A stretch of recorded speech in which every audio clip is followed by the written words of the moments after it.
microphone to address the committee. I believe it's Linda Brocato. Thank you for giving me the opportunity to speak. My name is Linda Brocato. I am from Chicago, and I don't have any kind of financial that would impair anything with this committee. I'm a victim of mercury poisoning. As of 2007, will be 30 years that I have been suffering from mercury poisoning. I originally had my fillings, my amalgam fillings, placed in my mouth at 7 or 8 years old. Symptoms of mercury poisoning started about 1977 when I was about 27 years old. I used to have pounding and throbbing migraine headaches, leading to light sensitivity and also temporary dizziness, uncoordinated movements, numbness and tingling of the legs and the hands and the feet, weakness of one leg and then the other. I also had loss of balance. My legs felt very like they had lead in them, where I just couldn't move them. Very, very difficult. 1980, I was diagnosed as having a demyelinating disease and optic neuritis. In 1981, I was diagnosed as having multiple sclerosis, commonly known as MS. Between 1987 and 1990, I had 3 hospitalizations. The first hospitalization lasted for about 2 to 3 weeks. Second hospitalization, 1 week. The third hospitalization, a month and a half. I had 8 different kinds of medications, including chemotherapy of Cytoxan and Imuran, and also the controversial treatment of plasmapheresis. Nothing helped, absolutely nothing. I might have had a temporary relief of my exacerbations, but then they continued, and this continued for a very, very long period of time. My medications included ACTH, prednisone, Inderal, gonadotropin, Imuran, Cytoxan, and also plasmapheresis. When I got out of my third hospitalization, when I was released, I was unable to take care of myself. I required 24-hour care, 7 days a week.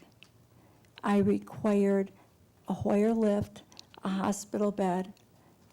I required ramps, all different kinds of paraphernalia needed for helping me get around the house. And it was a very, very difficult period of time. And then one day I heard about the amalgam fillings, and I thought, you know what, if I'm gonna die, this is my last chance. And I had my 16 amalgam fillings taken out. It took a long time, it took about 3 months. And when I had my last filling removed, my slurred speech started to disappear because I had slurred speech for a while. And I was bedridden for 10 years. After the 10 years of being bedridden, I also had to have live-in help 24 hours a day for 7 days a week. And all this dissipated after the 10 years. So in the year 2000, as of September 10th of 2000, I have been on my own.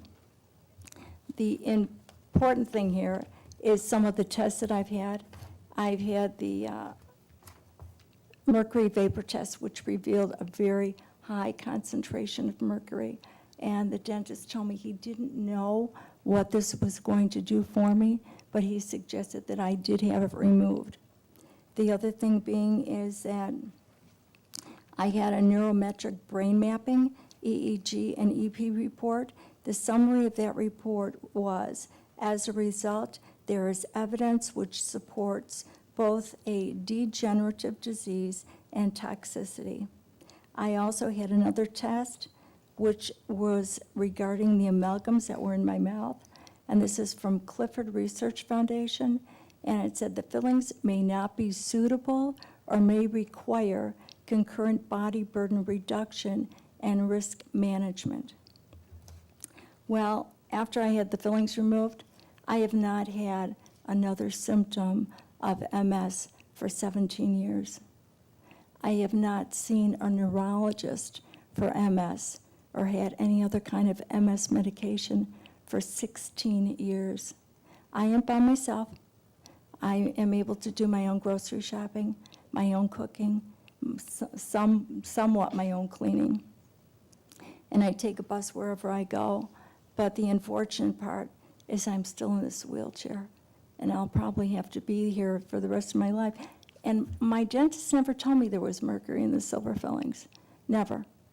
And had he told me that there was mercury in the silver fillings, I would have prevented myself from having the amalgams and had them removed a lot earlier than what I did.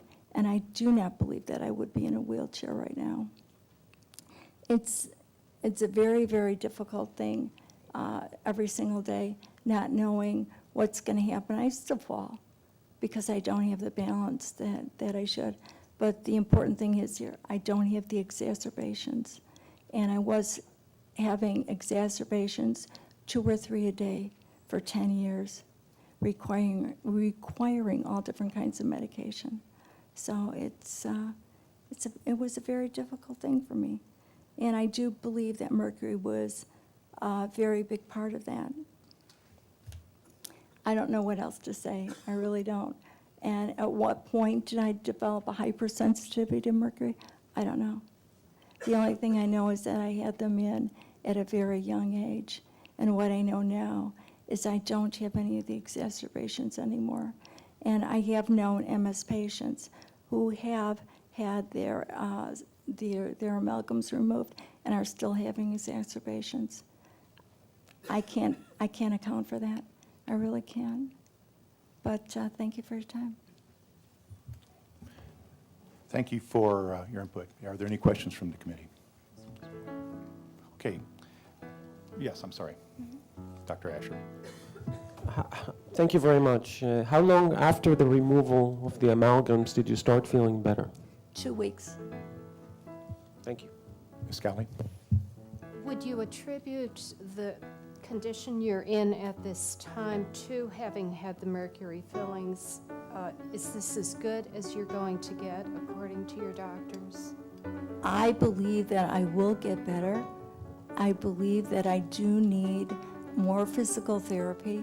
I do need a person to take the time with me, because I was at the point back in 1993 where I was going for physical therapy, and I was able to get up on the parallel bars myself and be able to move through the hips, and I wasn't able to complete that because the physical therapist had moved out of state. Okay, thank you very much.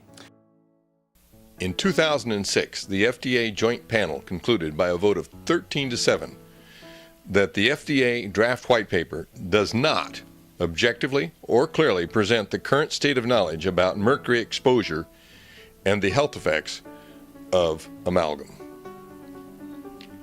The conclusion that amalgam is safe is not reasonable given the amount and quality of information available at that time.